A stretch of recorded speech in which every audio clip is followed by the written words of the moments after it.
एका विद्यार्थ्याने हा डाऊट मला पाठवलेला आहे. तुम्हालाही तुमचे डाऊट्स माझ्यापर्यंत पोहोचवायचे असतील, तर त्याबद्दल आपण व्हिडिओच्या एंडला बोलूया. गणित दिलेलं आहे. एका खोलीची लांबी 45 फूट असेल, तर ती लांबी सेंटीमीटरमध्ये काढा. आता सर्वांना फुटाचं रूपांतर सेंटीमीटरमध्ये काढायचं कसं, हे माहिती नाही आहे. इव्हन मलासुद्धा माहिती नाही असं समजा. पण आपल्याला काय माहिती आहे, की 1 फूट म्हणजे किती? तर इंच माहिती आहे आपल्याला. इंच आणि फुटाचं रिलेशन माहिती आहे किंवा रूपांतर माहिती आहे. तर 1 फूट म्हणजे व्यवस्थित अक्षर काढतो जरा. 1 1 फूट म्हणजे 12 इंच होतात. ठीक आहे. हे तर सर्वांना माहिती आहे, की 1 फूट म्हणजे काय होतं? 12 इंच. 1 फूट म्हणजे 12 इंच.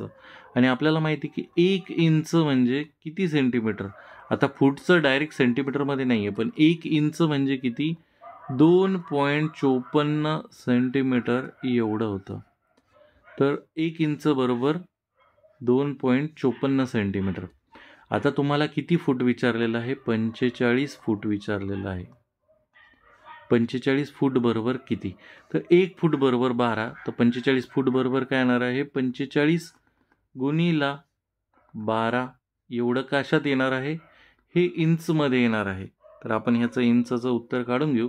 हे किती आलं? 12 पंच किंवा 45 गुणिला 12. आता इथे डायरेक्ट गुणाकार करूया. 12 पंच 60, ह्याचे आले 6, 12 चोक 48, 48 आणि 6 किती होतात?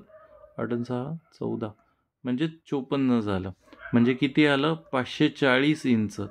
जर तुम्हाला फूट टू इंच विचारलं असतं, की 45 फुटाचे किती इंच होतात, तर हे झाले असते किती? तर 540 इंच. आता इंच 1 इंच म्हणजे किती? 1 इंच म्हणजेच किती? 2.54 सेंटीमीटर एवढे होतात. तर 540 इंच बरोबर किती होतील? 540 बरोबर एक्स. इथे काय होईल? आपला तिरकस गुणाकार होईल किंवा डायरेक्ट 540 गुणिला 2.54 असं जर केलं, तर ह्या इंचाचं रूपांतर कशामध्ये होणार आहे? सेंटीमीटरमध्ये होणार आहे. तर आपण यांचा गुणाकार करून घेऊ. 500 540ला मी 54 गुणिले 10 करू शकतो. म्हणजे सध्या इथे 10 या साईडला लिहितो. 10. तर हा जो 2.54 आहे गुणिला 54 करून घेऊ आपण. 2.54 गुणिला हा 54. 4 चोक 16, हातचा आला 1, 4 पंच 20 आणि 1 21, हातचे आले 2, 4 दोन्ही 8 आणि 2 10, अधिक 4 पंच 20, हातचे आले 2, 5 5 25 आणि 2 27, हातचे आले 2, 5 दोन्ही 10 आणि 2 12, म्हणजे किती आलं? 6 1 7 3 आणि 1, म्हणजे इथे किती आलं? 10 गुणिला 1 3 7 1 6.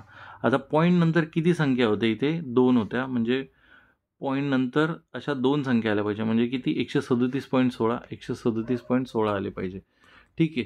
हे झालं यांचा गुणाकार. पण आता 10 गुणाकारामध्ये म्हणजे हा पॉईंट जो असतो तो या साईडला शिफ्ट होईल. म्हणजे त्या साईडला स्थलांतर होईल त्याचं.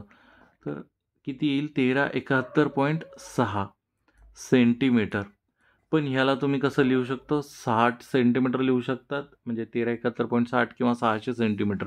तर इथे ऑप्शन क्रमांक किती आहे? 2 आहे. 1371.2 सेंटीमीटर एवढं काय असणार आहे? तुमचं उत्तर असणार आहे. जर एखादा गरजवंत विद्यार्थी असेल, तर आपण इथे काय सुरुवात केलेली आहे? फुल चॅप्टर वाईज व्हिडिओची सुरुवात केलेली आहे फक्त ₹59 एवढं स्वस्त तुम्हाला कुठेही भेटणार नाही. एवढं डिटेलमध्ये आणि चांगलं शांततेने कोणीही तुम्हाला एक एक गणित एक्सप्लेन करणार नाही. पण आपल्याला जर चॅप्टर वाईज एखादा व्हिडिओज किंवा एखादा विषय क्लिअर करायचा असेल, तर फुल चॅप्टर वाईजची सिरीजला आमच्या जॉईन करा. यूट्यूबला काय करायचं आहे? तुम्ही फक्त जॉईन बटनावरती क्लिक करायचं आहे आणि ही मेंबरशिप तुम्हाला भेटून जाईल. ठीक आहे. आणि जर तुमचे काही डाऊट्स असतील, तर तुम्ही मला तुमचे डाऊट्स @गणितच गणित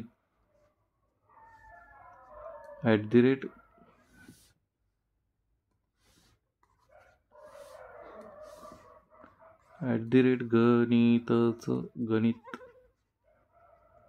बन या टेलिग्राम ग्रुपवरती तुमचे डाऊट्स मला पाठवा. त्यावरती तुम्हाला व्हिडिओजद्वारे सोल्युशन पाठवण्याचा प्रयत्न केला जाईल. धन्यवाद.